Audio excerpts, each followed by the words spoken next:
All right, today we've got the story of the Karbala Provincial Headquarters raid in Iraq in 2007. So this event would, even as we look back today, is considered right there at the top in terms of the most brazen enemy attacks, the most well-prepared and well-executed enemy attacks. And it kind of ties in with stuff we've been talking about recently, where you're trying to weigh, the most deadly versus the most likely course of action. I'm trying to think of a better way to say it, but that really distills it out. And we'll get into that here shortly. But as a little bit of background, Karbala sits outside of Baghdad, just a little ways to the south and west. And in 2007, we're really getting to the height of the Iraq surge. The Iraq surge was when American forces surged into the country. We landed a lot more. I think we were up to 130,000 US troops at peak in the Iraq surge, at times doubling capacity across the country to try to quell what is becoming there's multiple battles going on in Iraq, but in 2007, you're also starting to see the peak of sectarian violence across the country. You also have some overlap where there is a rather strong Sunni insurgency, and then you have a more nationalistic Shia insurgency. It's a mess. Iraq is on fire.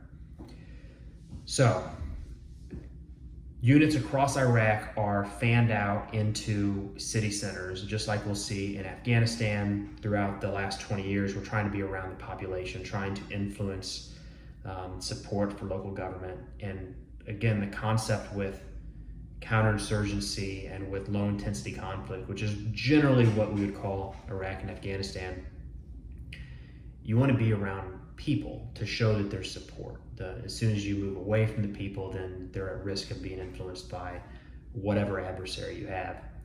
In Karbala, Americans had set up a base around the Provincial headquarters. It's the government building in Karbala. It's not huge. It's a pretty small building, but they're tied in with Iraqi forces. Remember, we have to get these Iraqi forces to the point of being able to carry out these missions and do everything. So there's Americans tied in with Iraqis guarding the Provincial headquarters building and the main gate. And the idea is just to be amongst the people. Now, being amongst the people raises some challenges because not all of the people are always interested in you being there. And there's a wide array of who might be on the other side of the wire, who might be in the building that looks into your base. Just because somebody's not carrying a weapon, or just because they're not, calling in a mortar strike or, directing a mortar strike via radio against your position, doesn't mean that they're not facilitating or helping the enemy in some way. And this is what makes this type of warfare so complicated. How do you do that? How do you, especially when you're talking about what we're going to get into is a group of 20-year-old soldiers, how do you get into this deep counterinsurgency mindset where that person that's looking at you, like, what percentage do they have to be on your side, if you will? Like, is 51% good enough? What if they help the enemy on 3 days and help you on 4? Like, is that enough? Does it need to be all in?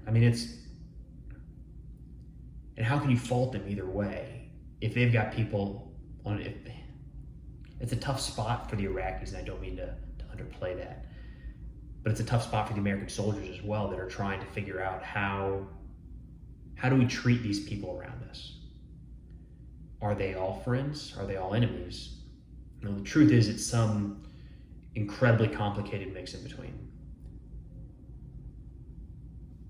Leading up to the raid on Karbala Provincial headquarters, there were some signs that things may have been out of the ordinary. One of them was a Iraqi unit that showed up, which wasnwasn't out of the ordinary, but they were kind of looking around and taking pictures when maybe they wouldn't otherwise.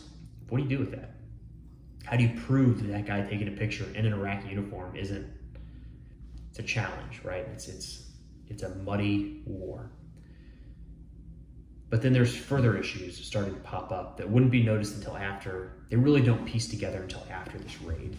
I'm going to get into them now, and then we'll we'll talk about the raid, but it plays on the idea of how do you decide how much trust you place in these people around you, and that's going to be a big part of how this raid gets carried out.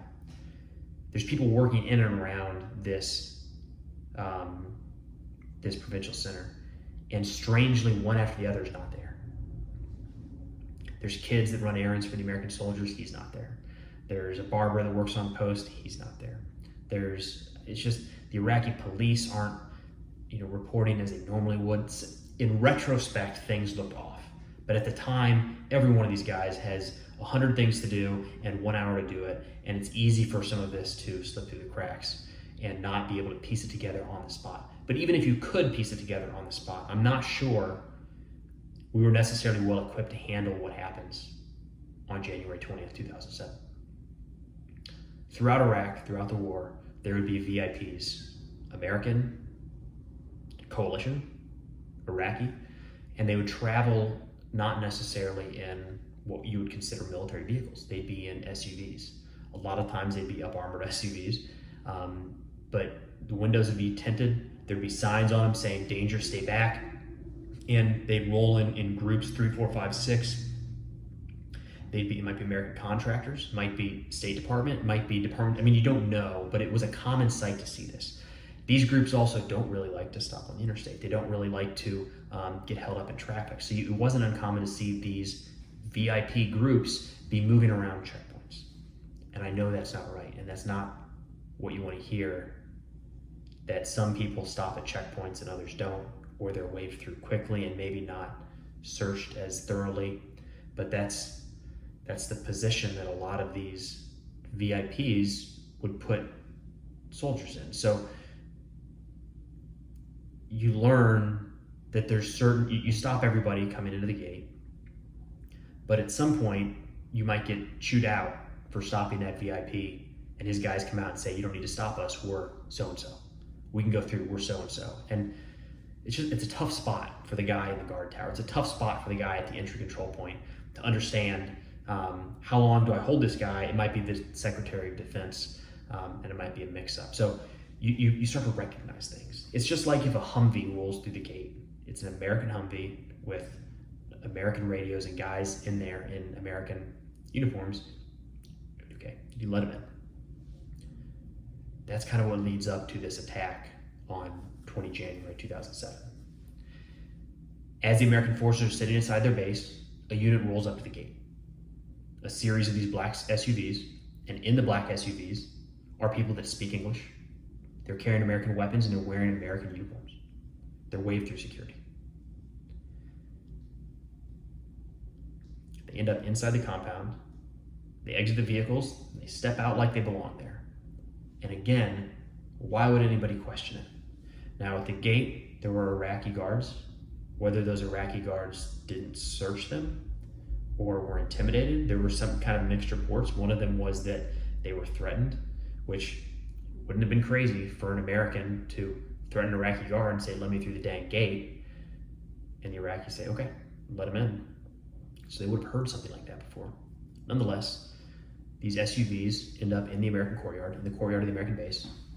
These 9 to 12 fighters exit their vehicles and begin their assault on the unsuspecting American positions.